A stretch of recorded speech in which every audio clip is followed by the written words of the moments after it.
Broadcasting to you live from the Milky Way galaxy, the solar system, planet Earth, North America, the United States of America, Kentucky, Louisville to be specific. Hello, everybody. My name is Brian Engelman. And I'm Blake Walley. And this is the Agree to Disagree show here on the new American media, because the old American media has failed you, failed me, failed us. They have failed. They've fallen on their faces. For years, they've been lying to us, and we've been yelling about all of it. And some people just didn't want to listen. They didn't, they just didn't even want to think about what their team was up to, because it was about winning. And now it's over. It's all exposed. It's all done. Now what? So today's episode is going to be incredible. I think what we're going to do is buzz through the other stories, and then we're going to focus the remainder of the time on the biggest story of the day, which, of course, is the Durham drop. Been waiting for this forever, so we'll get right into it. Real quick, make sure you're leaving your comments in the... Oh, where are my phones? I got to do that. I'll do that when I play the intro here. Follow us in all the places. Rumble, The New American Media. We have an account there. The Agree to Disagree show. Find us. thenewamericanmedia.com. That's the anchor station. YouTube.com/The New American Media. Instagram.com/The New American Media. Facebook, TNAM's The Agree to Disagree show. Don't worry, it won't show up when you search it because we're super shadow banned and they deleted our page. Follow us on Twitter. We're at American_media_. We're on Telegram at TNAM Chat and The New American Media. What was the other one? Oh, yeah, the podcast, Spotify. So go on Spotify and search for The Agree to Disagree show. You can follow Blake. He's at, it's nextlevelnews.com, correct? The Next Level News. Oh, God, it's like the nextlevelnews.com, and follow him there. And then he's at TV's Blake Walley on Twitter. I was so close to getting that right. So follow us in all the places. We're going to go ahead and tell you about the stories we're going to get into. Of course, the Durham drop is the number one story in the land. It's the biggest scandal in American history. Hands down, not even close. We're going to discuss a bunch of issues. Is it time to disband the FBI and create a new agency? How many intelligence officials need to be tried for treason? Yes, not should. How many? Is President Trump completely exonerated from all of these witch hunts? Yes or no? Do you agree or disagree? Then we're gonna kind of start today's story with the stupidest stuff. We're gonna start with Barack Obama in Joe Biden's earpiece telling him to tell a group of people that white nationalists are the greatest threat to our country. I swear he's just his hand is up the backside of the Biden puppet, trying to make him say the stupidest, most racist things, like most self-deprecating, frivolous stuff. It really is Obama in the basement, making Biden look bad, groveling in a complete apology. So we're going to talk about that. We're going to talk about George Soros. If you criticize him, what does that mean? And I think that the second most important story of the day would be Linda Yaccarino. Is she the right choice or the wrong choice as Twitter CEO? All of these stories and whatever you happen to type in the comments section coming up now on today's program.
Yeah. All right. Yeah. Mr. Blake, how are you, sir? How was the weekend? Not bad, Brian. Just living the dream, how it I is. I do know. How many times would you guess you've heard me say living the dream over the past 12 years since we've known each other? If you were just guessing. It's got to be at least 500. I'll Yeah, take the over. Yeah. Oh, I would take the over. Yeah, 1,000 to 1,500, maybe. I mean, it's Wow. yeah, it is a common refrain. But yeah, living the dream. I mean, what if this is the dream? Let's live it. Like we get so wrapped up and so high strung on issues, and obviously so. I mean, there We're are living in the things that, greatest thriller conspiracy movie of all time. and we're participating in it. Yeah. We have been exposing this the whole time. There's not a single opportunity. There's not a single moment where you and I were dissuaded from following this, covering this, exposing this, calling this out, extending this to more people, fighting the big tech censorship, battling the demons. Like we've been a part of it. Like we have a chapter in the book of this story. We're I don't know, we're in here somewhere. I don't know what this is, but look, we're going to get to all the most important stories of the day in just a second, but yes, please follow us on our new Rumble account, The New American Media. So let's get into like the goofiest stories of the day, if we can here. Okay, clear the decks. All right, for the main event. Yeah, I really want to make sure we do this. We don't want to be buzzing through and missing these, but let's just kind of get through this here. To pull up an article, Blake, and tell us about this story. The question would be, agree or disagree that white nationalists are the greatest threat to the United States of America in 2023. Would you agree or disagree that white nationalists are the greatest threat to our country, Blake? I disagree emphatically. This is ridiculous, and they keep putting this out there because I guess they think that their audience is dumb enough to believe it, and some of them are. Yeah. Or they want to believe it. They've been coached and preached and manipulated and browbeaten into self-deprecation. If you have less pigment in your skin, you should just be groveling and I'm sorry for things I didn't do. I'm so sorry for all the inherent things that are probably my fault. I'm sorry. Take political power, take my money, please. I'm sorry. Like these they want humans, especially lighter skinned humans, to just be sniveling, groveling.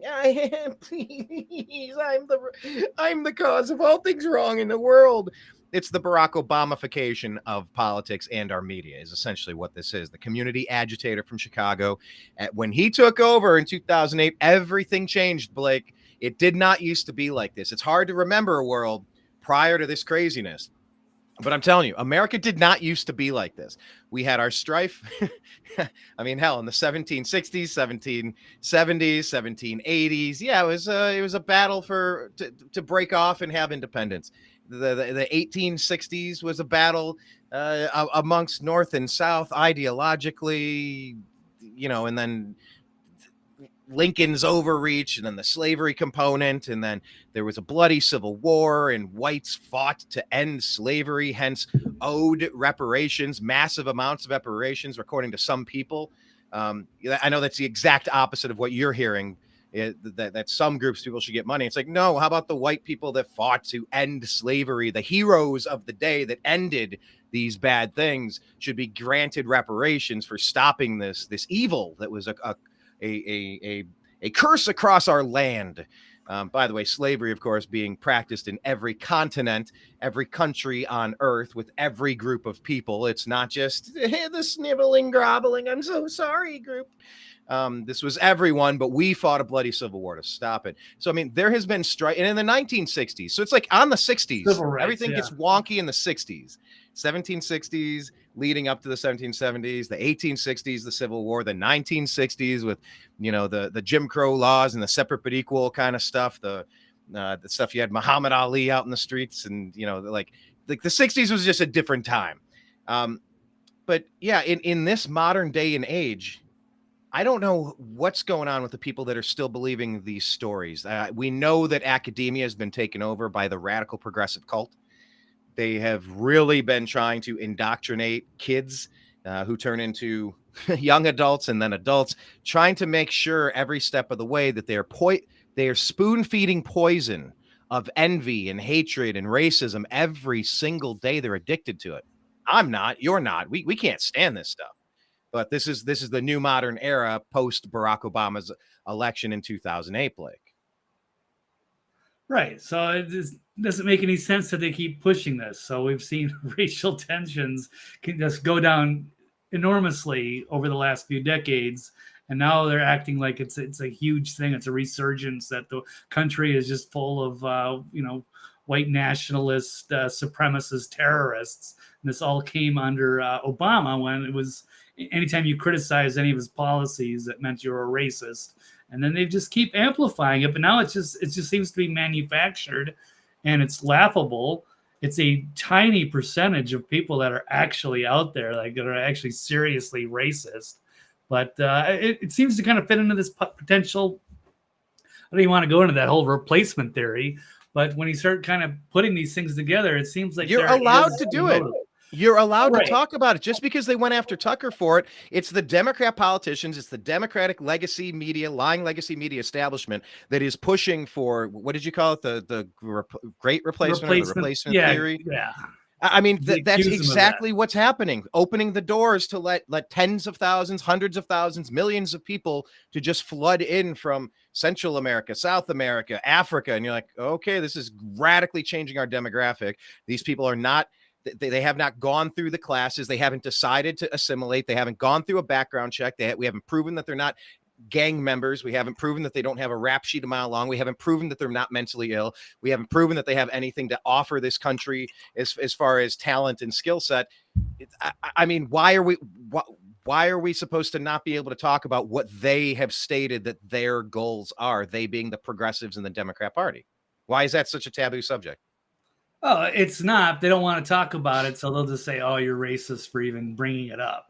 And so, if you look, it's demonizing white Americans, and then just having the borders wide open. And meanwhile, they're continuing to put out that talking point that white nationalists are our greatest threat. Yeah. So I will show. This is right out of Politico from Joe Biden, calling white supremacy the most dangerous terrorist threat in speech at Howard. So just absolutely shameless. Just to show up there. That's an all-black university. Yeah, you just sit there and just score points. So Biden denounced white supremacy as the most dangerous terrorist threat to the graduating class Saturday. He says, and I'm not just saying that because I'm at a black university. I say this wherever I go. That's just BS. Sir, this is a Wendy's. Yeah. Yeah. You know the thing. Sir, this is a Wendy's. I say this wherever I go, and I love when they say, and I'm not just saying this because I'm at a HBCU. I've said this before. Blake, if you go and sit down at a restaurant, you and I were eating. Remember, like Paula Dean's, we were up in the hills. Remember, we had that lunch that one time at the Paula Dean restaurant. Yep. Gatlinburg. Excuse Correct. me. So imagine that waitress comes out, and she's like, "Oh, hello, gentlemen. Thank you. Is there anything I can get for you to drink today?" "Yeah, I'll take a beer." "Okay, I'll take whatever." "Great. Now we have two specials of the day. It's this and it's that. And by the way, if you were interested in the chicken and waffles, I guarantee you that our cook did not urinate into the waffle batter." And you go, "What?" No. I'm saying that our cook definitely did not urinate into the waffle batter. Should you get the chicken and waffles? You're like, what a strange thing to say. So yeah, when Biden comes out and says something, and I'm not just saying this because I'm at a historically black college, university. Yeah, you are. You're urinating into the batter, pal. We all see it. You wouldn't need to say it if you weren't trying to project exactly what you are onto everybody else, which is exactly what the Democrats and the progressives always do, including the Russian collusion hysteria. Can't wait to get to that story, but please continue, Blake. Okay, well, I'm just going to pull up a couple of tweets from Kyle Becker. It says, on the same day Biden claims white supremacy is the greatest threat to America, we get this ridiculous Fed cosplay production. The same day. Yeah, I mean, it's all set up now. So the Dockers, khakis, and child-sized Captain America shields are especially adorable. The Fed should stop making their ops so obvious. Well, let's think. It's obvious to us. It's ridiculous, cartoonish. So they'll just show some of this. If my computer will comply, probably not. My internet is probably going to get worse as the some stormy weather blowing through this area, but we shall see. Wasn't People have already wasn't seen that the this. nickname you had when you danced in college when you were trying to pay your bills? You used to moonlight as a dancer. You went by Stormy Weather. That was your nickname. I don't recall that, Brian, but interesting tidbit. Okay, but let's go to this another tweet here. It's amazing that the police that followed the Patriot Front actors around like lost puppies actually cordoned any snooping journalists to stop them from following them back to Quantico. You can't make this stuff up. It's not entirely clear what's going, but most people suspect that they are. There they are, and then we'll see here the cops here in a minute stopping people from looking. So they see this Patriot Front group. They come marching through Washington. People are suspicious. These guys are all wearing masks, of course. We're suspecting they're feds. People are trying to call them out.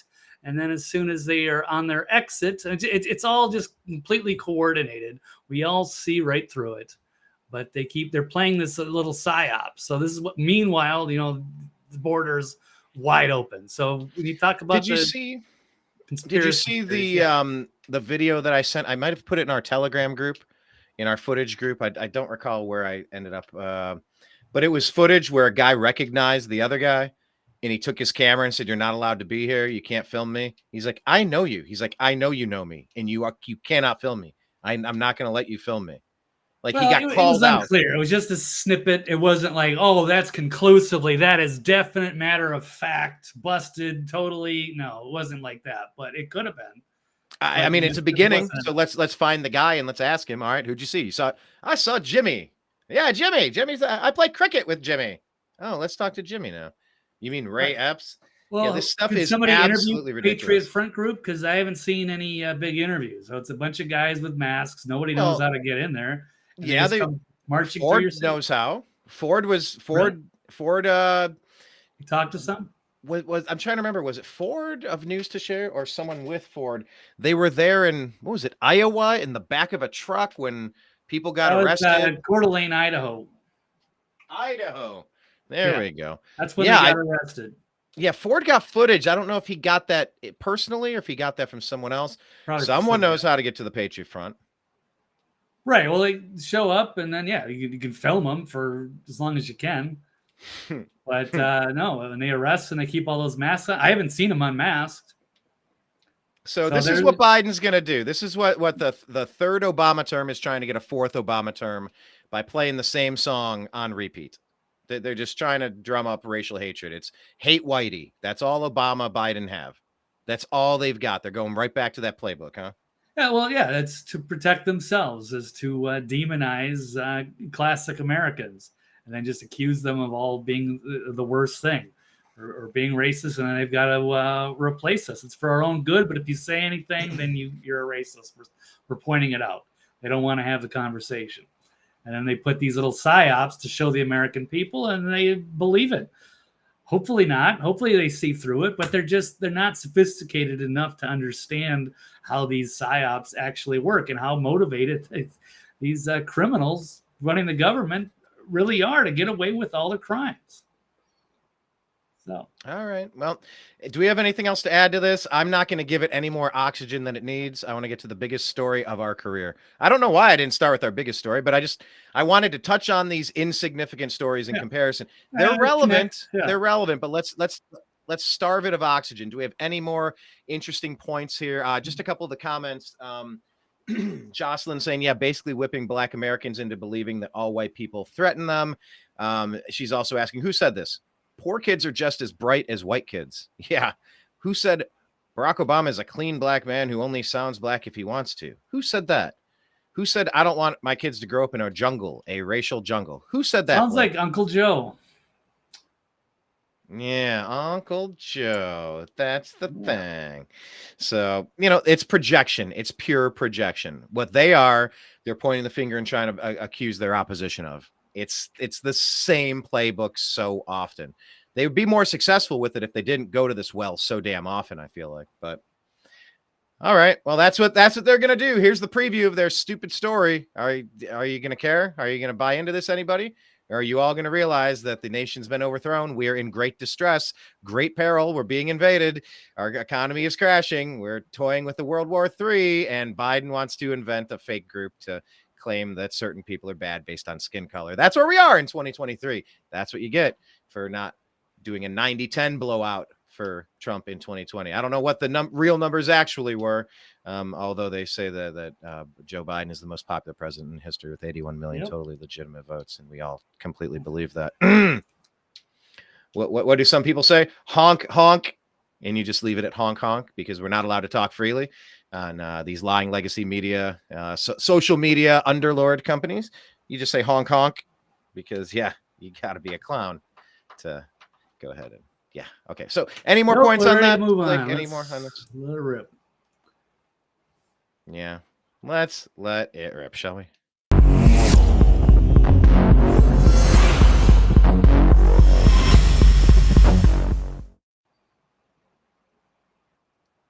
And I swear we are getting you ready for the biggest story of American history. It's just the amount of chicanery that is afoot is staggering. But of course, we're going to go through these real quick. Blake, is criticizing George Soros, is that an anti-Semitic thing to do? Would you agree or disagree that criticizing George Soros means that you are an anti-Semite? Here's another one that the hoax that the media desperately wants people to believe, and it's ridiculous.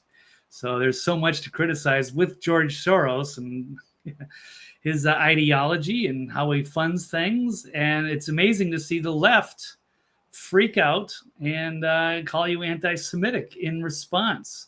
And this is largely the reason I brought up the stories because Elon Musk did mention that on Twitter last night, and it caused a little bit of a firestorm.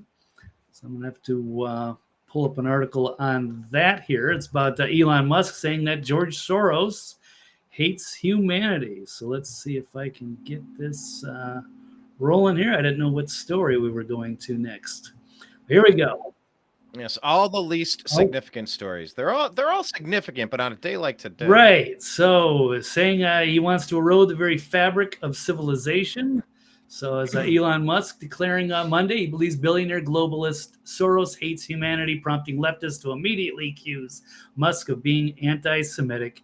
Here's how it started. And it just, hey, Soros reminds me of Magneto, which is the what's comic book, Brian? Because I don't know the is it Capcom versus Marvel or something like that. There's a lot to it. I've seen some of the movies. They're great, but I'm not like a comic book guy. I believe we're talking X-Men. Okay, yeah, he's part of one of those comic universes that I haven't gotten into too much, but interesting characters and interesting comparisons.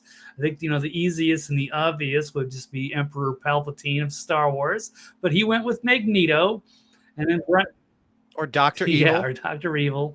But then Brian Krasenstein, who's supposedly an independent journalist, this guy is such a clown. And he's a huge nerd too, apparently. So he's saying a fun fact: Magneto's experiences during the Holocaust as a survivor shaped his perspective as well as his depth and empathy. Soros, also a Holocaust survivor, gets attacked nonstop for his good intentions, which some Americans. Who says he has good intentions? Right. Is there a single person that thinks George Soros? Well, if you're on his payroll, absolutely. Well, maybe like if we were criticizing Rupert Murdoch or something like that, and it's just, you can't, you're against Australians or something. I mean, it's totally ridiculous. The people that are funded by these billionaires, supposed philanthropists. But they're not. They have their own agenda. He clearly does, and he's buying up, these radical prosecutors or sheriffs or public officials. He keeps meddling around in elections, and he's been kicked out of a lot of places in Europe, including his home country of Hungary. So, but yeah, as long as he throws money at different causes, they will continue to protect him. And if you criticize him, that's the automatic talking point, is that it's got something to do with because you're anti-Semitic. So just people just hate Jews Perfect. so So- much. And oh, Soros, he's such a great humanitarian person, but it's the racist, white nationalists. Doesn't the left wing hate Israel, the state of Israel? They want the state of Israel removed. They love Palestine. They hate the state of Israel. But then they try to slur people as anti-Semitic because they think it'll win points. It's so tiresome. It's the stupidest shit. Like anytime people talk misogynist, transphobic, anti-Semite, racist, sexist, bigot, all of these slurs, like I think you can usually discount whatever's about to come out of their mouth or come out of their keyboard next, because it's smoke and mirrors. It's all used as just, I'm going to toss this smoke grenade down the hallway. I'm going to toss a stink bomb and try to cause as much disruption as possible. And I'm just going to fill the whole room up with a foul smelling odor. That's all that stuff is. It's not useful. It's not accurate. It's not helpful to the conversation. And it's tired and it doesn't work anymore. It doesn't work. They keep going to the well because they think it does. I mean, we just have to be resolute against this type of stuff because it's the same tired playbook, Blake. They've been doing this forever. We have to keep calling it out. And it's just hopefully, waking up the left, who are going to finally realize that they've been, just BS this entire time. So, and this is the people are saying, nobody buys your crap criticizing Soros as anti-Semitic. Most Jews dislike Soros too. Yeah, I mean, it's a lot of people that dislike his ideology and the things that he is funding, including a lot of these, left-wing influencers and the left-wing media. Luckily, Vice News has gone bankrupt. A lot of these bankrolled AstroTurf progressive organizations are going belly up. These media companies that are just, hack job factories. The Jocelyn is adding here the Communist Party directive quote. I don't know if this is a specific quote or not, or if it's a pseudo quote or not, but when certain obstructionists become too irritating, label them after suitable buildup as fascists or Nazis or anti-Semitic. It's such a stupid game. I'm not playing it anymore. Yeah. I'm just, I am not playing it's another psyop. They're trying to, push on their audience to get them to believe it. Yeah, it's one thing when they're doing the Patriot Front group to make it look like this big white supremacist organization that's coming after everybody. Sure. And then it's, if you criticize Soros, you're anti-Semitic without any proof. It's just completely disingenuous. It just takes it off course. You can't have a real conversation about it. So it's insane. I did pull up this couple of tweets here. One from Naomi Wolf, which I thought was interesting, with the Krasensteins. Now there's community notes have come out saying that this might be a hoax video. I'm not sure, but it's basically like another one of these. It looks kind of like a James O'Keefe underground, gotcha on the camera hidden video where they're admitting that they are basically paid operatives. But there is a 2-minute version, but it's still kind of unclear. I don't know either way, but I'm very highly suspicious of the Krasensteins, who claim to be independent, but I'm sure they're getting funded because they just have the most, obvious like left-wing takes on everything that's happening. And I do want to pull up another, this is one of the key people I see who puts this stuff out in the left-wing propaganda on Twitter. And God, he needs to find another hobby or something. He's got 187,000 tweets. It's like, dude, take a break. Wajahat Ali, I don't know if I'm pronouncing that right. I don't care. But he's basically saying the recommendation request, each time you mention how GOP uses deep state and Soros, be sure to include the words anti-Semitic trope or conspiracy.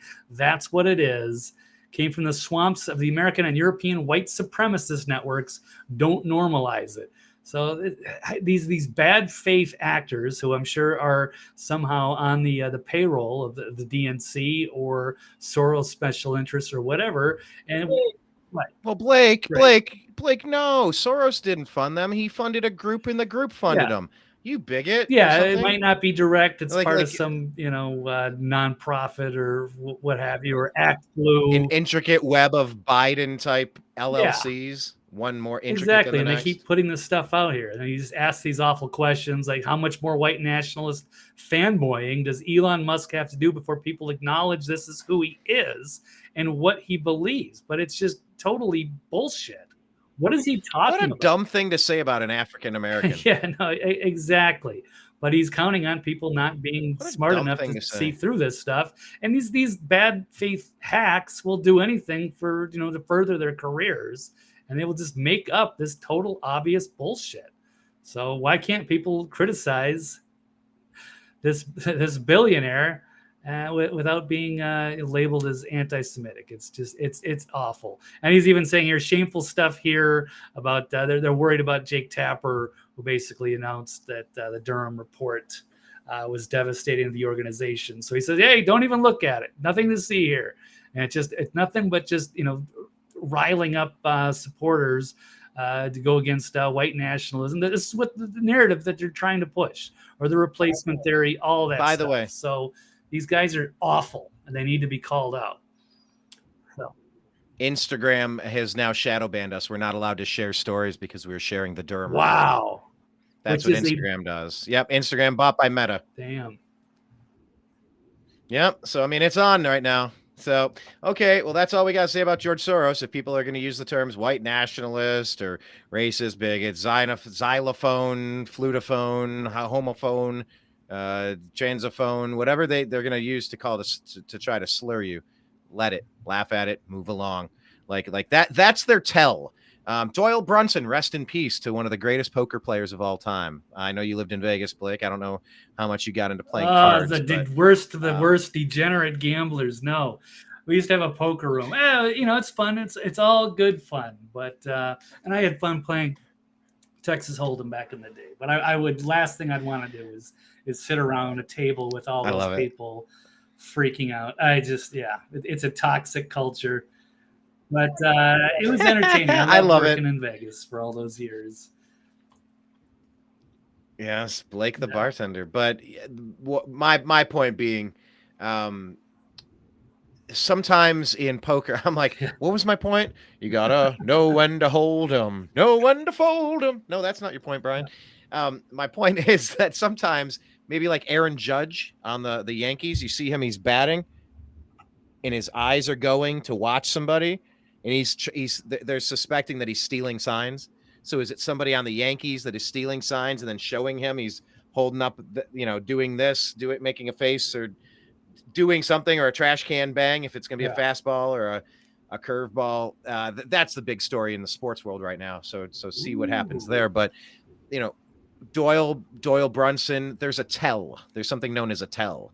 If you're bluffing, do you start touching your nose a lot? That was kind of came out in the movie Rounders. It's like grandma with the Oreos, and if he snapped it correctly, cleanly, it meant one thing, and then if it was not good, it meant another. So I just feel like these are tells. So John Malkovich, yes, as the crazy Russian bad guy. I will splash the fucking pot if I want to. Right. I will splash the pot. Chick. All you do is chick. It was a huge Texas Hold'em was so huge in the 2000s for such a long time, but love it. I need to get back into a regular game. Yeah. But the point is there are tells. The point is that there are tells. And so when you're in the media landscape and someone wants to call you a xylophone or a homophobe or a bigot or a spigot or a ricket or a rickles, they're going to use certain words, and there's like 20 or 30 of them.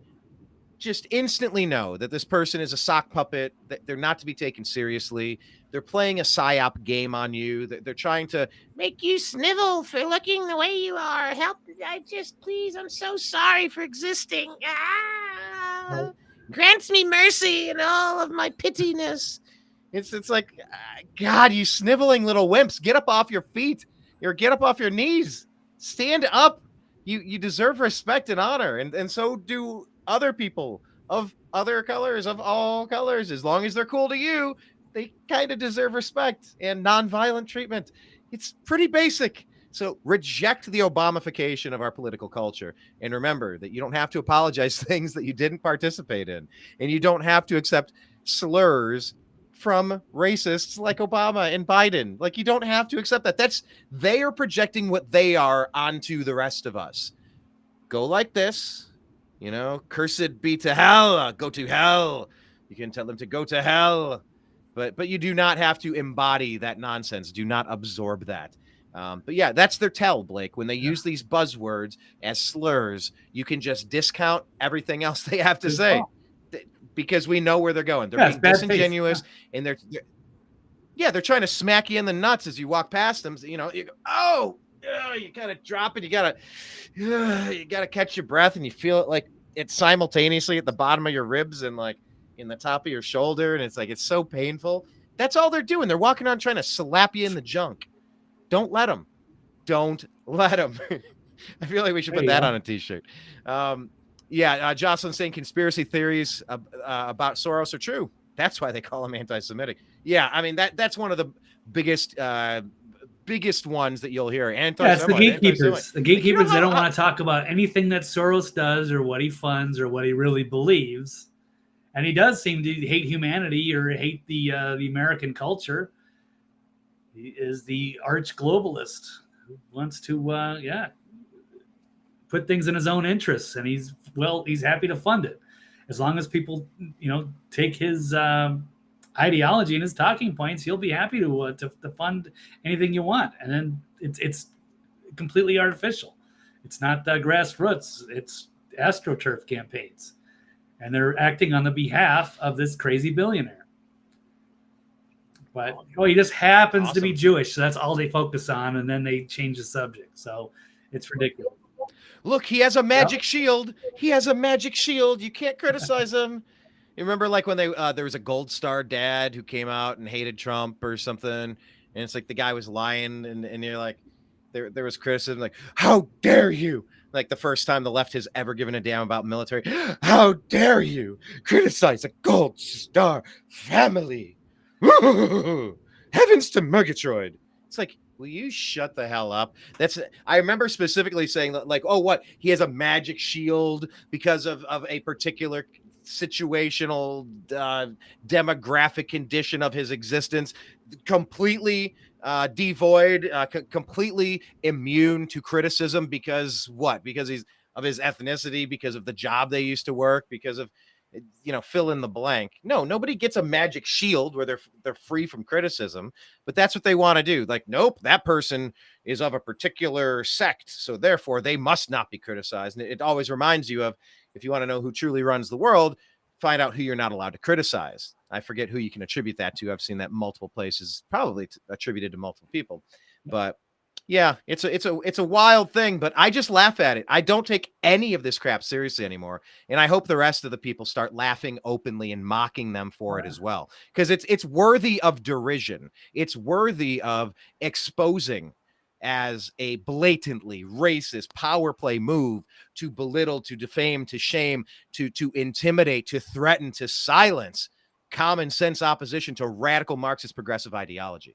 So reject it in every form and fashion, call it out, mock it publicly, politely, mock it for the absurdity that it is, and move along with your day. Don't take too much time on it. So Blake, if you don't have anything else to add, I'm not going to spend any more time on this. Soros is he's a major player. He's a monster. He's funding awful, evil stuff throughout the world. A district attorney Bragg, not being the least of these things. And we will call this out, and we do not accept your bullshit slurs when we try to discuss this guy being a mastermind, fiend, ghoul from behind the scenes. He's the guy behind the curtain in Wizard of Oz. Or he's Magneto or Emperor Palpatine. Dr. Evil. Although I think Dr. Evil, that's Klaus Schwab. Come on, that's... No, but that's Klaus Schwab. They dress the Schwab, same. Yeah, okay, there we go. They talk the same. Yeah, actually, they all kind of have. Okay, that's fair. Klaus Schwab is Dr. Evil, but not George Soros. Yeah, we'll figure out. Palpatine. He's an evil MFer. I will just say Palpatine. That's fair. Yeah. Okay, let's move into the next subject, and then we're going to get to the biggest story in American history. I can't believe we've buried the lead behind 3 nothing burger stories, but Yeah. I'm trying to move fast and trying all sorts of different philosophies on how to handle this show. So here's the third and final non-Durham related story.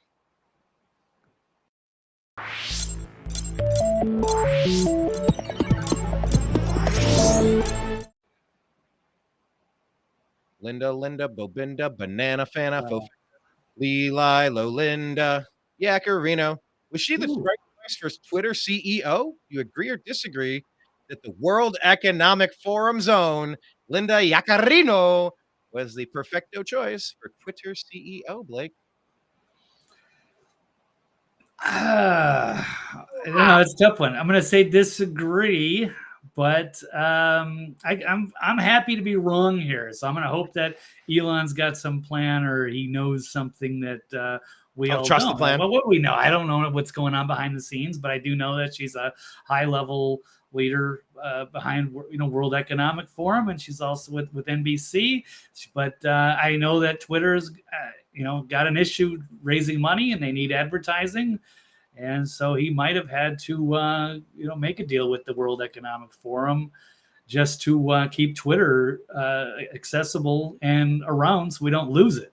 I don't know. So I'm trying hard to try to find the silver lining in here, but I understand he's not running a charity. You can't sit here and hemorrhage money. So if Linda Yacarino is going to come in and help bring Twitter back, that's okay, as long as they're not doing any kind of heavy-handed censorship, or as you say, overtly or covertly. And there's one thing overtly, which would be to just to censor people and just say your account is suspended, and then it's covertly to do the shadow banning, where you think you're tweeting and stuff, but nobody's actually seeing anything, and they're limiting your reach, which is something we covered last week, Brian. And that's something I'm completely used to. I mean, it's the standard operating procedure is we tweet, we share, we post, we comment, we upload. And they certainly like throttling those numbers, Blake. So yeah, Yacarino, I don't know if you have a story about it, giving, some of the highlights. I know you did just buzz through it, and, we don't know what we don't know. So maybe there's not too much to get into, but yeah, I mean, her ties to the World Economic Forum. Who else is tied to the World Economic Forum? Some really big names. You got Justin Trudeau, who's proven to be, I mean, I'm praying for our brothers and sisters in the North. They've been overthrown. They've been disarmed. Whatever's happening there, I weep for my brothers and sisters to the North. They're supposed to be our strong allies, and they've been turned into sniveling, groveling fools. Where's your backbone, Canada? You got to get rid of this guy. You got to vote him out. You got to impeach. You got to fight for your rights. This is they do. They did the trucker rally, and they, that was some pushback. They've been taunting him when he makes public appearances. I think they're rigging the elections there. So I don't think they're, trying to, keep him there. I think there's some shady going on, and we've pointed it out that he's probably the illegitimate child of Fidel Castro. We've made that I won't go over it in this show, but there's something very wrong with Trudeau and his family and the way that they've been basically installed to run Canada. And yes, he is tied together with the World Economic Forum, along with a lot of members of Canadian Parliament. So, they're in a similar situation as so many other countries where, the leadership is bought and paid for and completely compromised. And Tulsi Gabbard of the American political persuasion. Well, she has a lot of good things to say, but she's just as connected to the World Economic Forum, and therefore it's really the Council on Foreign Relations. I don't know exactly how he's involved with the World Economic Forum, but at least with Linda Yacarino is an actual a membership position. She's a global leader. So it's one thing just to be a participant and go on a networking, but it's another thing when you're an active member. So we'll see. I don't know exactly the extent of everyone's role in the ideology behind this think tank. But yeah, anyway, so it was, came under a lot of scrutiny. But so here she is, and we'll again hope for the best, because she seems like kind of a woke leftist but some people are saying she's right wing. I mean, I don't care as long as she's just not there to censor. And Elon Musk will be, taking a back step, but hopefully he'll still be there to keep the peace and to keep free speech alive and well on the platform. Well, let me say it loud and clear. Well, first off, Jocelyn says Yaccarino told Musk that advertisers, quote, need to feel there's an opportunity for them to influence what you're building. End quote. Hiring her was a big mistake. Yeah, no, there's no way. There's no way that she does not impact the content, the distribution, the reach. I know Elon's like, no, I'm gonna stay in charge of the algorithms. Sure you are. Sure you are. Sure you are. I don't buy it for a second. The only reason she's there is to go get that woke corporate money, the DEI money, the new Miller Lite campaign to try to outwoke the Bud Light woke beer campaign. ESG or whatever. Yeah. The ESG, environmental, social governance. They're addicted to this crap, and that's exactly what she's bringing to the table. The woke money. Why do you want the woke money? Woke money is a fish hook, pal. Woke money is a fish hook. You take a nibble and you're on. You're hooked. They got you by the they kind of got you right there. So no, I don't like this at all. It's the worst decision I've ever seen Elon Musk participate in. There are many people that could have brought a skill set of competence, creativity, connections, prowess to the table that didn't have the fish hooks into her that there already are. She's controlled at this point. You don't get to these points without having to make certain concessions. And this is the last person you really needed to bring in here. Now, prove me wrong. Prove me wrong. Who am I? I haven't done, a tenth of. Well, it beats Nina Jankowicz, but we'll see. Does it though? We'll see. I love Mary Poppins. Yeah. Crazy Mary Poppins. All right. So, let's go ahead and see that. Yaccarino said to Elon Musk, don't send her tweets at 3 a.m. Why was Musk tweeting this woman in the wee hours? Is there some sort of romantic ties here? I think it was a reference because not for him to tweet generally at 3 a.m. because that's sometimes I think when he put out some of his most controversial memes and stuff like that. It's like don't drunk text or drunk tweet. I think that's kind of what she was going. I don't know if he was directly messaging her per se, but yeah, it's probably for good advice for most people. No late night drunk tweets because it might come to burn you and hurt your brand in the morning. Oh, like Roseanne. By the way, have you seen the character that she referenced side by side? I mean, like the pantsuit and everything. And I mean, it's just anyway. Yep. That's so stupid. Yeah. I forgive me if I don't feign an outrage and try to ruin somebody's life for. But then we wouldn't have had the Connors, which was an amazing family sitcom. That thing's still on, isn't it? I don't think so. I don't know. I don't follow network TV. No, you cannot reward people that are going to erase people like that. If ESPN is going to fire Kurt Schilling for putting a meme out about not wanting some dude in your daughter's bathroom, and that's what he was fired for. Instagram or Twitter, he put out a little tweet. You can't reward these companies with your money. You have to boycott them to the highest capability possible. You have to starve them of what they crave so much. And that's your money. That's your power. That's how you vote. It's hard to trust this voting system. 81 million totally legitimate votes for Joe Biden, our most popular president. Yep. Honk. If you can't trust that process, you can at least vote with your dollars. You definitely know what you're swiping your card on or handing cash for. By the way, start using more cash. Bring this back. Too many places are getting rid of cash. This is bad. The noose is slowly tightening. The countries that are rolling out these surveillance grids, it's China, it's England, and Canada takes away handguns, and England takes away guns, and then New Zealand, and it's happening everywhere, guys. The noose is tightening. So you better courageously defend your freedoms while you have them. So anyway, what is this? She's the chairman, this Yaccarino, of the WEF, World Economic Forum's Task Force on Future of Work, WEF's Media, Entertainment, and Culture Industry Governors Steering Committee.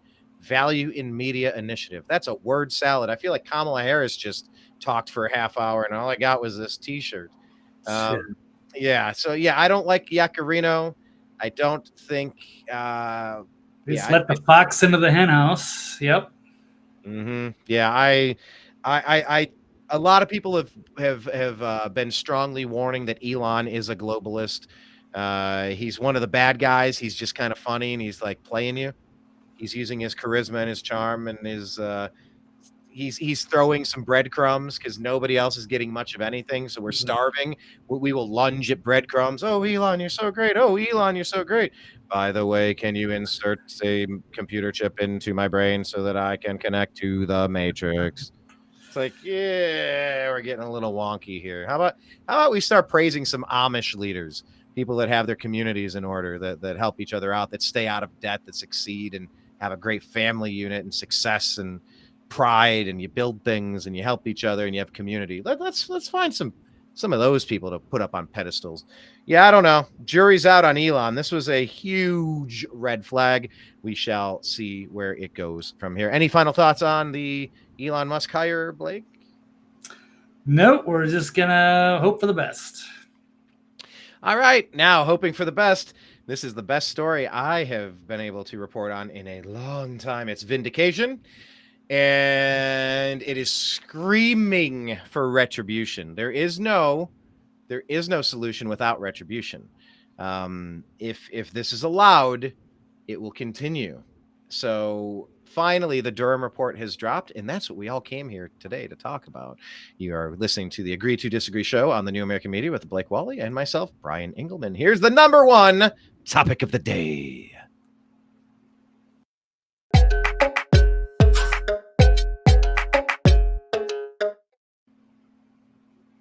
All right, Blake, I'm sure you got an article or two to pull up and kind of walk us through what you have learned from the Durham report. John Durham has been working in the shadows, as they say, kind of digging into something that Blake and I have known since it happened. We've been telling everybody with ears, and CNN's been lying to you. Jimmy Fallon has been lying to you. Jimmy Kimmel's been lying to you. Jimmy Eat World has been lying to you. Timmy from South Park has been lying to you. All right, I got it. You get the point. We have been telling you the truth on this, and they have been lying about it. Tell us about what the Durham report has uncovered, Blake. This is perhaps the biggest scandal of American history, and I guess the question is, would you agree or disagree that this report completely exonerates President Trump? Yeah, so far it looks like it has completely exonerated him. This is a manufactured scandal from the beginning, and it never should have been pursued. And that's basically the gist of what the Durham, after 4 long years of trying to figure out what's going on. Yeah, we've gone through this. Is our entire nation has gone through this enormous ordeal of all the time, energy, resources to try to blame Trump colluding with Russia to steal the 2016 election. And it turns out that the whole thing was manufactured by the DNC, the media, the FBI. They all allowed it to happen. It took a long time to uncover. So they ran the 2-year investigation on Trump with the Mueller report, trying to pin the blame on him and Russia colluding. And then it turned out that it wasn't true. And then they did the Durham report to get to the bottom of this. And now that we've been vindicated once again. And it's great. Once again. We got the news. And so now hopefully this is the big switch from defense to offense. And this has got to be the pivotal. This is the point. So this is what we've been waiting for. I don't know what else is going to be better than this. But we'll pull up some stories, and there are quite a few. And you're right, Blake. This is the time to stay on offense. I watched the Air movie. It's the one about Nike and Michael Jordan and signing him and creating the shoe and all this stuff. Oh, you saw that, huh? Yeah. Yeah, I saw it yesterday. It was interesting. It was good. I enjoyed it. And they keep showing the key tenets, the key principles of Nike. And I might paraphrase it. I'm not sure if I'll get it right, but it says, stay on offense, always stay on offense. I'm like, yes, Yes, I've been screaming that from the mountaintops at these spineless Republicans who cower when they're attacked by MSNBC. I'm so sorry for existing. Will you forgive me for existing? These people hate you. They will not forgive you for existing. Grow a damn spine. Don't apologize. Double down and go on offense because you have the facts on your side, please. Yes. Yeah. Back to you, Blick. Completely agree. I could rant on this for hours. I'm going to pace myself here. Right. Yeah, we got plenty of stories and places to interject here. So this is just one. I don't even know which order they're in a rough order here. The Durham report leaves no doubt the FBI is a mortal threat to democracy. Yes, it has been compromised, but the report reveals, above all, the deep state is real, it's corrupt, and it's at war with the American people. So, imagine someone told you that in the run-up to a U.S. presidential election, the FBI tried to undermine a candidate at the behest of the opposing campaign by cooking up a false narrative of collusion with Moscow. And let's say this conspiracy implicated not just the FBI, but also the White House, Justice Department, and CIA, and that nearly the entire corporate press went along with it, gleefully spreading the false narrative that this candidate was a Russian agent, running story after story of fabricated nonsense in a coordinated effort to ensure the opposing candidate won.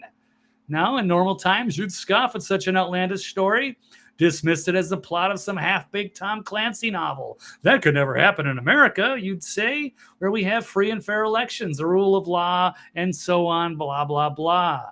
And anyway, the media would never allow it to happen. They'd be too invested in exposing the conspiracy and claiming rightly that a Watergate-type story of their very own. However, you'd be wrong.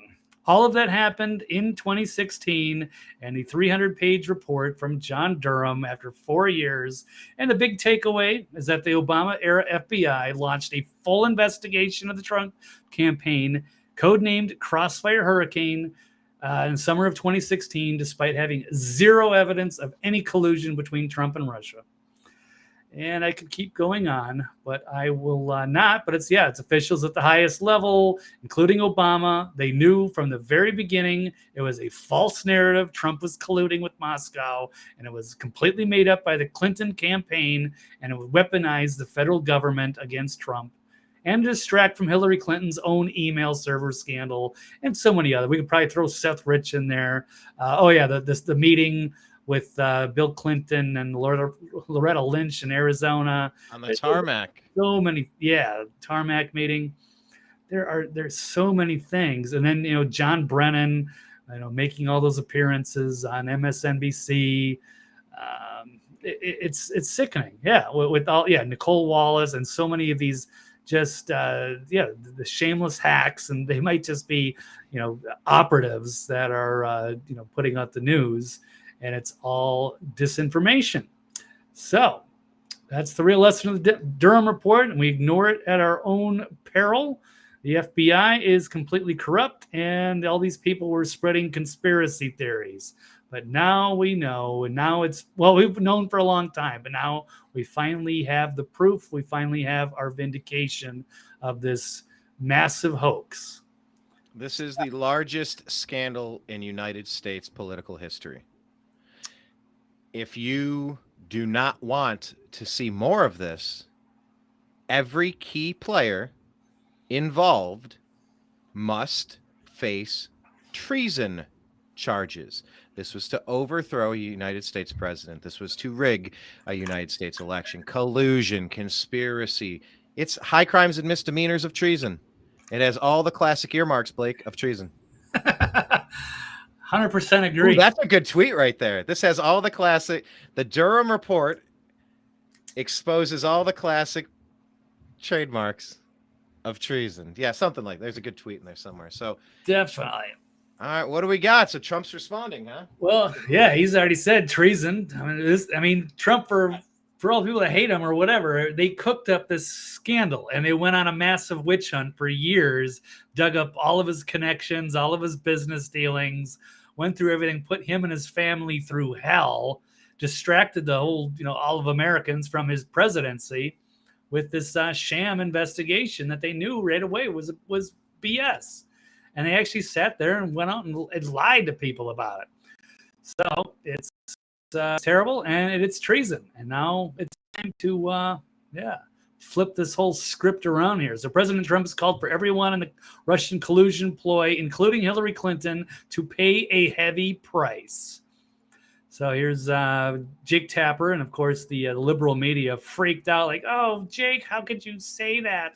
Basically admitted that this was not a nothing burger. So let's see. Let me know if you can hear this, Brian. Report is now here. It has dropped, and it might not have produced everything of what some Republicans hoped for. It is, regardless, devastating to the FBI, and to a degree, it does exonerate Donald Trump. Regardless, devastating. It is. This is treason of the highest level, coordinated by Obama, Clinton, Biden, et al. Jocelyn saying, who knew? Obama, Clinton, Biden, Comey, Brennan, McCabe, Strzok, Clapper, Rosenstein, FBI, DOJ, CIA. They all knew that Trump was innocent, but they smeared and spied on his campaign. This is big. This is bigger than big. This is treason. This is high crimes and misdemeanors treason. They got so brazen with Obama in office, he thought he could get away with any damn thing. Man, did people under his spell. I'd never got it. Oh, he's such a great speaker. Okay. So, yeah, all those people. Yeah, what is this? This is a back and forth on Twitter, right? With not with Comey. This was with Schiff. Who was this between? Are you still there, Black? There you go. Oh, did I cut out? Yeah, you're back. Oh, yeah. Damn it, Deep State. Yeah, you're back. So what was there was right before that? This email is in response to one of the hacks. Who's that guy that was on the J6 Kangaroo Court? That guy, Adam Kinzinger. Yeah. I don't know if that was him, but this one was in response to what somebody had tweeted. Like, this is what we know. It was like a Brian Kratzenstein or Kratchen, whatever. Yeah. I don't know if you can see the previous tweet because like this just demolishes the previous tweet. Oh, you kind of cut out there, Brian. I didn't hear it. Oh, okay. Yeah. I was just wondering if you had the previous tweet that this is connected to, because this one is in response. They listed six things. They're like Michael Flynn guilty, Donald Trump guilty of defaming and sexual whatever that latest witch hunt was. They put out like 6 things like guilty, what we know. And then this one, read us through what this says. This is a good tweet. Yeah, this is Mike Bear put this out. It's from Kash Patel on Truth Social, and it's just talking about the Durham reporting and the verdicts, and that Donald Trump is innocent now after they said there must be something, there must be a connection somewhere. Oh, maybe it's Manafort, maybe it's this person, maybe it's business dealing, but they're going to find her, the Alpha Bank or what have you. Papadopoulos. All that entire investigation showed nothing.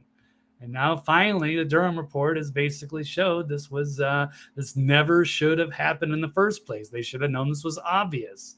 And it was obvious to the people running it, but they went out and they hoaxed the American people. They just pulled the biggest con job to go after to get rid of their political rival. This is just all ends justify the means stuff. For our listeners on Spotify, can you read out who's guilty there from the top? So to the FBI, bottom? Department of Justice, the IC, I forget exactly. James Comey, obviously, McCabe, Strzok, Page, FISA judges, Rosenstein, Chris Wray, Gina Haspel, Sally Yates, Lisa Monaco, John Carlin, Michael Sussman, Christopher Steele, Stephen Halper, Fusion GPS, Mark Elias, Clinton, Bruce Orr, Nellie Orr. There's probably a lot more. I don't see Jake Sullivan on this page here. And I'm sure they're going to uncover a lot. Maybe you can only get so many characters and so many people in one tweet that he put together. But this is pretty damning. So we'll see what comes next. We can go to, oops, I lost my, I closed that tab. Let's go to some takeaways from this. from the Durham report. So the culmination of a years-long effort by the prosecutor to uncover the origins of the collusion narrative. We've got the government basically had no evidence. So the IC was the intelligence community and appears to have possessed any actual evidence of collusion in their holdings. Durham commented that had the FBI followed its own procedures, the Bureau would have learned that their own experienced Russian analysts had no information about Trump involved with Russian leadership.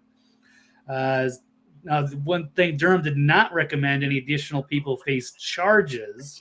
He just basically illustrated the whole thing out. Now it's going to be up to the Republican Congress to do something here. So former intel officials promoted the narrative despite knowing there was no evidence, especially CIA Director John Brennan repeated public remarks supporting the narrative that Trump campaign colluded with the Russian government. He says, I encountered and I'm aware of information and intelligence that revealed contacts and interactions between Russian officials and U.S. persons involved in the Trump campaign. So he should be on trial immediately. There's also key foreign affairs officials saw no evidence. So for all the awful things Victoria Nuland did, she did admit that there were biolabs in Ukraine. And she also said that she told Durham's team that she never saw any proof of the government of the allegations contained in the Steele reports. Clinton campaign was behind the whole thing. It was just all an election scandal. So what else do we have? There's a few other of these remarks. It's a lengthy article. Clinton opposition research, Fusion GPS. They went to the media before the FBI. So they probably all coordinated this entire thing, how they would lay this out and make sure that all of the New York Times or Slate or Mother Jones or Washington Post, I'm sure, they all had some kind of an idea and how they were going to frame it, and they all colluded together, I'm sure, once this all comes out. So there's a lot of that. We'll keep going. Brian, just stop me anywhere. No, Okay. I am soaking it all up, man. There's, like you said, there's so much here to unpack. I'm just right. Listening. This is the most important story of our lives. This makes this makes Watergate look like such a complete just amateur hour nothing. It's just a literal nothing story that took down Nixon. They love taking down presidents they don't like. They took out JFK. They took a shot at Reagan. They took out Nixon for Watergate. For Watergate, you spied on Trump his whole campaign. It was all based on lies. Like, this is the most damning thing I have ever seen. It's not even close. Yeah, this is going to be the greatest political scandal ever in American history, probably in the world. This is the kind of thing that happens maybe, in bananas, but not on the level of the United States, the greatest empire since Rome. Yeah, crazy. So we've got John Brennan here. In a healthy democracy, John Brennan would already be in prison. Should have been driven into exile. So the just-released Durham report confirmed the FBI not only failed to corroborate the Steele dossier, Hillary Clinton's oppo doc against Trump, but it regularly ignored existing, sometimes dispositive evidence to keep the investigation alive. Some officials were credulous, others were devious, but no one stole our democracy other than perhaps intelligence officials and the journalists. That part. Yep, and the journalists who helped feed the collective hysteria over Russia. And so John Brennan, we got to put John Brennan and Comey and Hillary Clinton, some of these high-level, probably Jake Sullivan, and the Strzok page. There's a lot of heavy, big people that need to start lining up and going to trial, and something needs to be done. So this is pretty major. We're going to keep going here. Next page here, we've got Josh Hawley, senator, calling for Clinton prosecutions after the Durham report. This is only a small clip. The whole clip of 12 minutes of Jesse Waters' opening monologue was outstanding. I really recommend people watch that. It was I retweeted it on my Twitter page. You can also find it under Kanakoa the Great. Let's run this 50-second clip with Josh Hawley on Fox News last night. What are we going to do now? Are we going to do another report, Senator? There needs to be a lot more than reports, Jesse. People need to be prosecuted for this. The Clinton campaign and Hillary Clinton herself, is it any coincidence that she is tweeting about collusion at exactly the same time her campaign operatives are feeding this BS to the FBI? I don't think so. There needs to be consequences for her and also for the FBI. FBI leadership has clearly got to be changed. And Jesse, I'm of the mind we need to end the FBI as we know it. It needs to be broken up. I mean, clearly it has become corrupt. The leadership is corrupt. FBI agents in the field. I was just doing this just this past week. Great folks in my home state all over the place, but they're not served by this leadership. This leadership has become totally, radically politicized, and we've got to change it. Yeah, well said. Also pointing out the hilarity of what Jesse Waters was alluding to, and as well as Kyle Becker tweeting last night. Fantastic news, everybody. Another hearing. This one will stop the corrupt Democratic Party for sure. And I know, Brian, you're a big fan of the angry letters that they like to send out. But now it's time for arrests. Forget the letters. Yes, we do need to get Durham into a hearing on May 25th. We'll see how that goes. And then once they get to the whole Q&A session, then it's time to start making arrests. It's going to be us or them.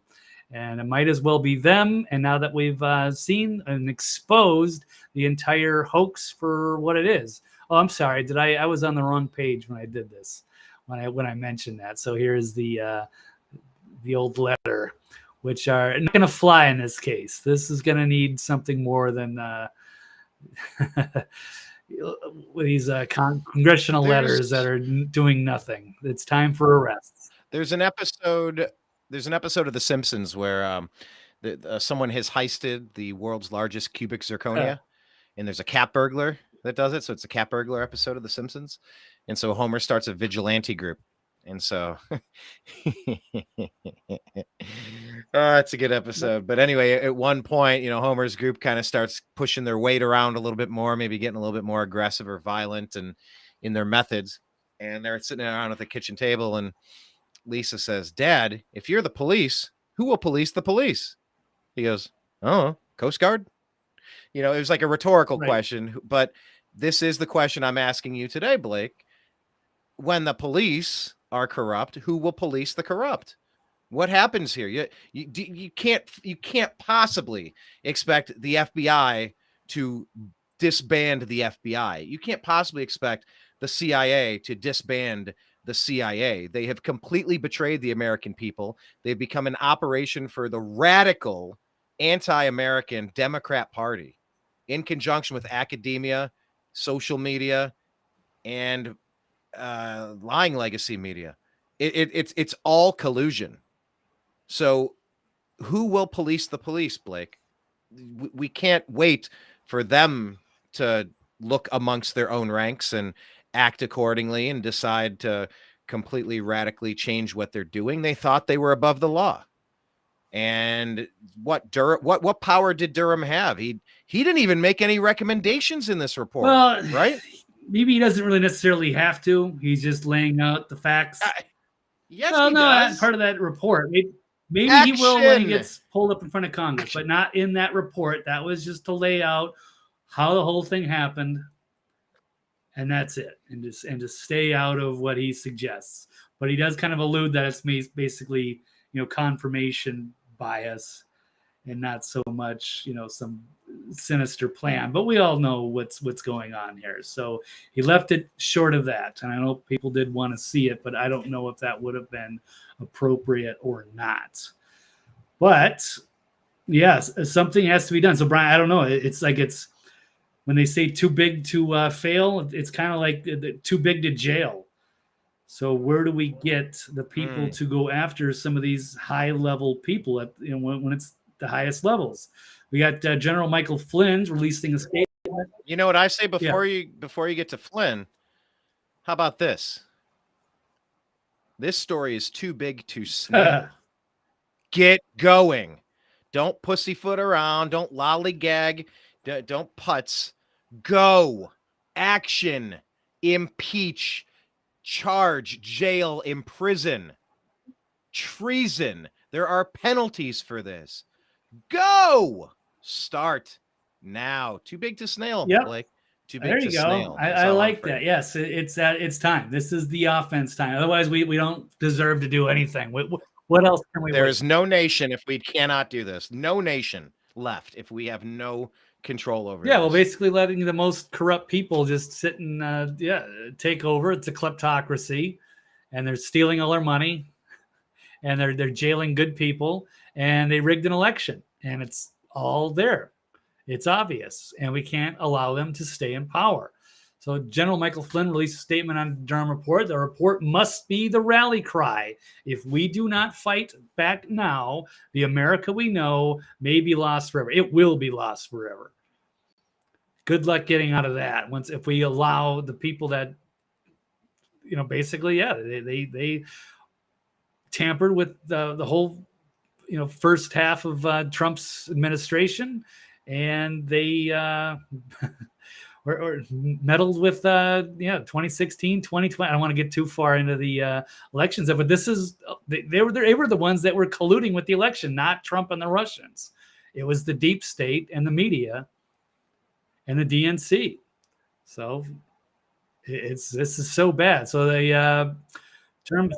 What's that meme, Blake? What is that meme? It always has been. It's the astronaut looking out at Earth. Do you remember the origin of that meme?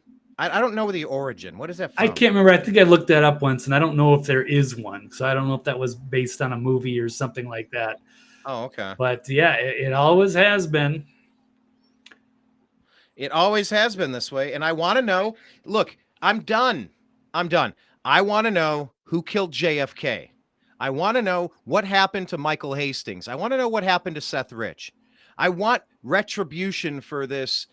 What are we calling this? Can't you just wait another 66 years for them to release the information? We've got 75 years for I want Pfizer. I want the Epstein information.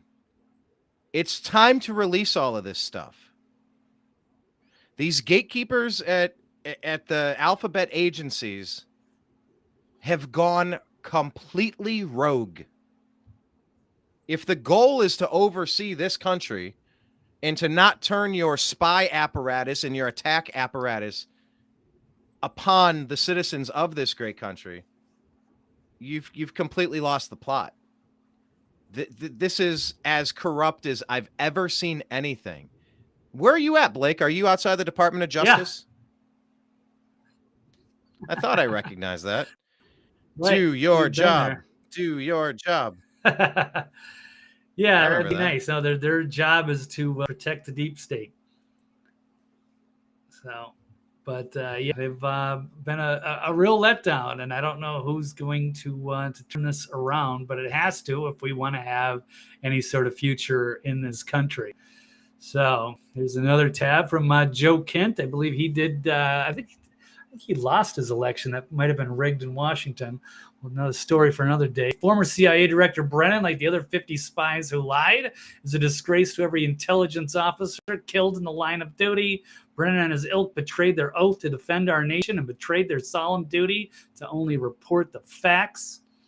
I also want to point out this deep state ghoul, John Cipher, he was one of the 51 intelligence officials who signed off saying that the Hunter laptop showed all the signs of Russian disinformation. But he's just mocking this. So, when he was called out, last night and the Durham report dropped, he just said, "Hey, law enforcement, I'll be on the porch. I hear the Durham report is in. I've been told we're all going to jail. I want to make it as easy for you as possible."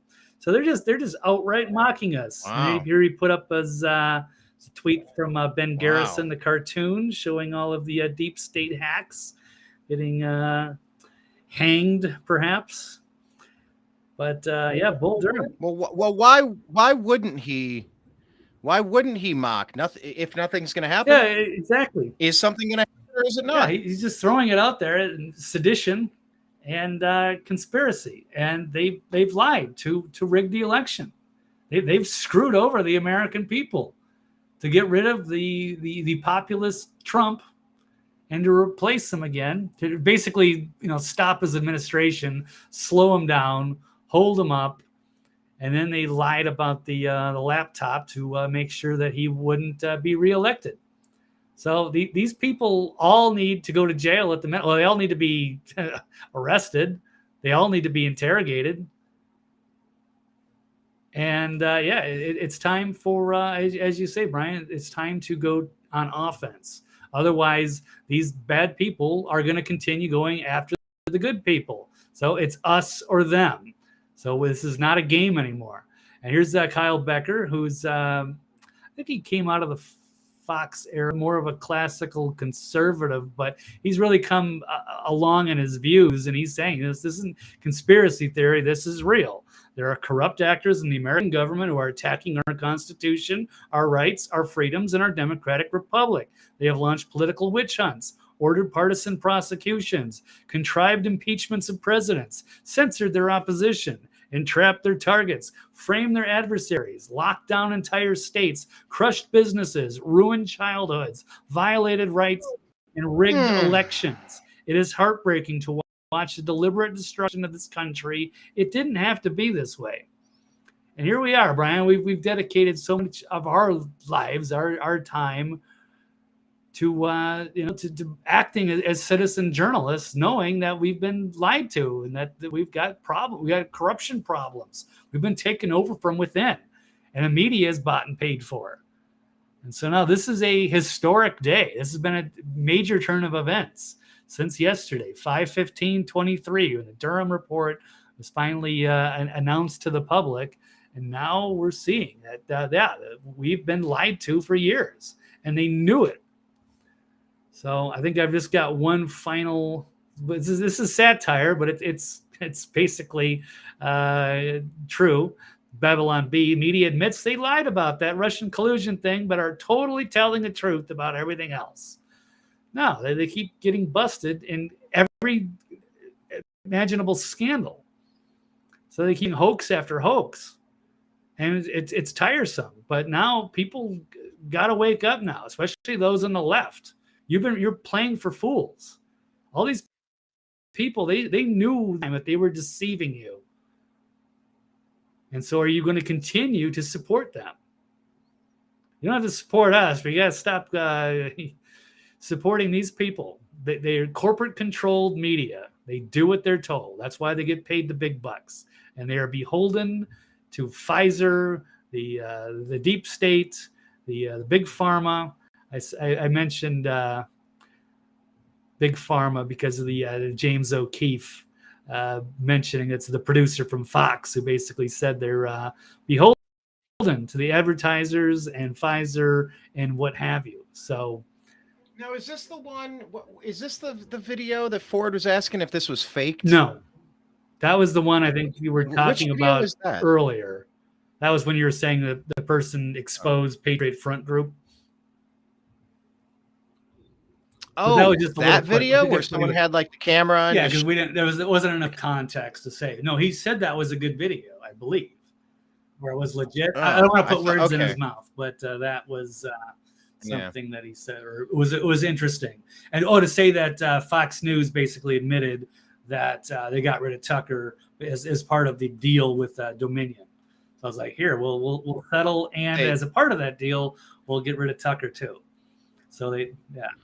Well, no, it was Dominion saying we want you to get rid of your number one talent. Well, yeah, we want to cripple guy you. Criticizing us, yeah. Yeah, it wasn't Fox's decision to do that. Well, it was Fox are the one that caved on that stupid lawsuit. They could have fought that all day. Yeah. An army of lawyers. That's so easy. Has no credibility. Who the hell are they? But they cowered, and they did what they're told. So, yeah, they destroyed themselves to settle that stupid lawsuit that they could have fought. So we have three questions here. The Durham report completely exonerates President Trump. multiple intelligence officials should be tried for treason. And it is time to disband the FBI and create a new agency. We've been talking about all these topics. We're approaching the 90-minute mark, which is the goal of what Blake and I are aiming for these days. Tomorrow's show will be a quick one. We're going to do a 30-minute. Really? So, Blake, we're going to have a totally different format tomorrow. 30-minute. Oh, Brian's got a busy. So, we're doing it on a Wednesday too. So we're gonna. Oh, I guess. I think what I'm saying is on Thursday we will do that as a 30-minute. We could maybe do tomorrow too. Yeah, but like maybe quicker. Maybe we do like a deep dive after the weekend and then we do some quicker shows in between. But whatever the case, what the heck, man. So if the intelligence agencies will not hold anybody accountable, where does this go? Who do you appeal to? The Supreme Court? The military? God? Like, what do you do? Well, I'm going to go back to like Senator Hawley. It's time or Jim Jordan.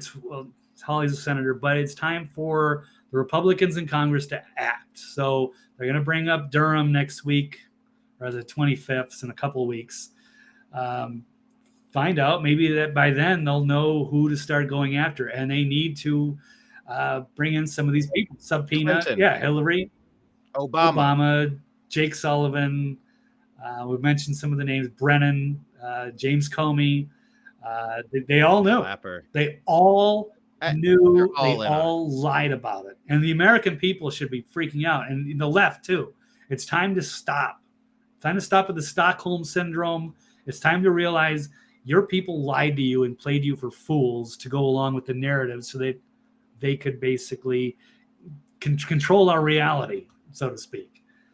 So it's time to, there's got to be a penalty for that, or there is no future. So it's time to start lining them up. There is no hope. There is no future. There is no country. There is no politics. Part of the thing was that with this Russian collusion thing that they made up was that they used that as an excuse to put operatives in social media platforms like Facebook or YouTube or Twitter to more control more information. They got to prevent Russian information, and then they shut down their political opposition. But that was their excuse. Well, Russia meddled with the election, so now we got to have some of these people inside in Silicon Valley social media. Now, maybe it ramped up at that point, but weren't these like Facebook? Weren't they always PSYOP? Weren't they always deep state spy tools? Yeah, I'm sure it's some. Wasn't Facebook always a CIA? Probably. It's for them to get their funding. Twitter, for that matter, yeah. Twitter, they were getting tons of funding from the feds. Yeah. Until Elon came in and that stopped. So he's like, I need to hire a World Economic Forum person. If I can't get dirty money from my left hand, I got to reach out with my right hand to get some dirty money from the feds. Okay, pal, or from the globalists. So, okay. So now what? I'm left with now what? Great. Now we know what I've always known. Well, that's huge. There's not a single component to this. Because the narrative, we're basically an occupied country right now. So these people have no legitimacy that are in leadership. We have a crisis here. They put up and I'm working on getting a new logo for the New American Media with an upside down flag. For a nation in distress. Oh, and then I saw the Fed boys are trying to use that for their logo too, but I don't give a crap. I'm going to do it anyway. That's mine. You can't take that from me. It's like, you can't take the rainbow from me. Noah wrote about the rainbow and on the ark in the freaking Bible. You can't co-opt that. You can't co-opt anything. I'm gonna keep the upside down American flag as a symbol in distress. I don't care what that Fed group is doing. They don't represent me. I'm not a part of them. I'm doing this for me because we are occupied. Remember when they put up the fences around Washington D.C. to keep the people from ousting them in a coup to undo the other coup? I mean, we're in bizarro world, Blake. You and I have known what's been going on this whole time. This whole time. Yes, this is huge. Okay, cool. Now what? Now it's time for offense. This is the morning after, and now, follow the advice of General Flynn there. So it's us or them, and hey, it's got to be scary for some of these people to be like, wow, are we really going to arrest some of these high-level people? But yay, it's got to happen. It's us or them, or they're going to take you down. So, just got to let them know we've got your back. The good people in this country have your back, but it's time for you to do something and get us fired up. So this is our moment to change. It's like we just made we were getting our ass kicked in the football game, and all of a sudden, boom, we got a interception. We ran it back for a touchdown. The crowd's back into it. We're ready to go on offense. We are ready to start winning now. It's got to happen, or there's going to be nothing left, or we're just going to roll over to these people now that we know that they've lied to us all these years. No, cost us a lot of money, ruined the presidency, rigged the latest one, and they've got some radical puppet in there putting forth radical policies from probably a radical billionaire Soros. So people have to decide. So it's time to pick the side. What kind of country do we want to live in? Awesome. Rule of law or the deep state kleptocracy? Deep state kleptocracy. Deep state kleptocracy. Okay, I got way easier the second time. Deep state kleptocracy. Okay, now I can say Right. it. Let's go back. I want you to go back and make like a little gif of me trying to say deep state atrophy. Just And then I'm going to slow it whatever I down said. to like half speed. So it looks like you're drunk. Greater hypocrisy. Yep. Deep state biography. See. Oh, and then pretty soon we'll just get AI. I can just make it on. Yeah. That's going to be pretty impressive technology to be used for our own entertainment. Deep but state nobody's going to be able to kleptocracy. tell the difference. Yeah. Deep state kleptocracy. Yeah. Deep state kleptocracy. That is a tough word to say, kleptocracy. Sure is. All right. All Brian. right. Well, shoot, Blake. That's our 90 minutes. We did it. We kept it on time. Good I call. appreciate everybody for being a part of today's program. Thank And you, my everybody. Lord, It's great. it's the biggest. How did you feel about putting the best story at the end? That was weird, right? That It was weird. But I I think it kept drama. I'd say it worked out. I don't think it's going to people- catch on, but yeah, it ended up working out. So let's, yeah, good stuff. Doing things Cool. We'll differently plan around on here. coming back live. Right.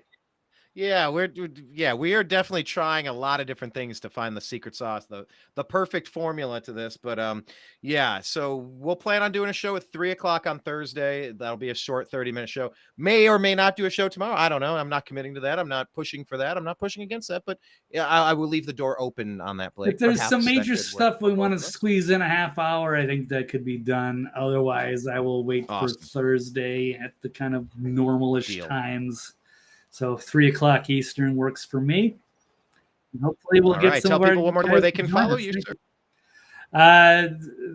sir. Twitter, TV's Blake Walley, and of course, the archive is always going to be on thenextlevelnews.com. Thank you all Excellent. for your support. Thank you, Blake. Appreciate every one of you. I'm going to run through the list again because I need you to link up with us. We are tentatively on Facebook at TNAMS, the Agree to Disagree Show. It's a private group. You can, and it's in quotations. You have to be perfectly spelling it. They do not like showing that we exist there. Same with Instagram, instagram.com/thenewamericanmedia. They have now taken away our share function because we were sharing the Durham story. They don't like me sharing it because they want their people who are in the dark to stay in the dark. Yes, we will stay savage. Thank you, Dr. Jekyll. I want you to follow us on the podcast that is Spotify, and it's called The Agree to Disagree Show. Rumble, go to Rumble, The New American Media. YouTube.com/The New American Media. That probably is the flagship. I don't know, 1,700, 1,800 videos over there over the past 12 years. It's a lot of content to sift through and enjoy. Also on Telegram, TNAM Chat, TNAM Chat for The New American Media, or The New American Media over there on Telegram. And on Twitter, we're at American_media_. So signing out. Completely vindicated, completely proven correct. I will put the New American Media's track record by percentage of accuracy up against any lying legacy media track record on Earth. I think we got a pretty good batting average here. And that's why I want you to follow us in all those places. And please, if you'd be so kind, take a couple seconds and invite all your friends, copy the link, and just send it out to your social media groups or put it on Twitter and go, hey, we let these guys do a show, and they cover the right stories. They have good perspective. They're interesting. They're fun. They're communicative. We try to include your comments as much as possible. So yeah, please take a second and invite people to join us as we expand and grow and cover the weird and wacky wild world of politics and current events. All right. Until next time, I appreciate you. I love you. And we'll talk again soon. Everybody. Take care. All right. Bye. Peace.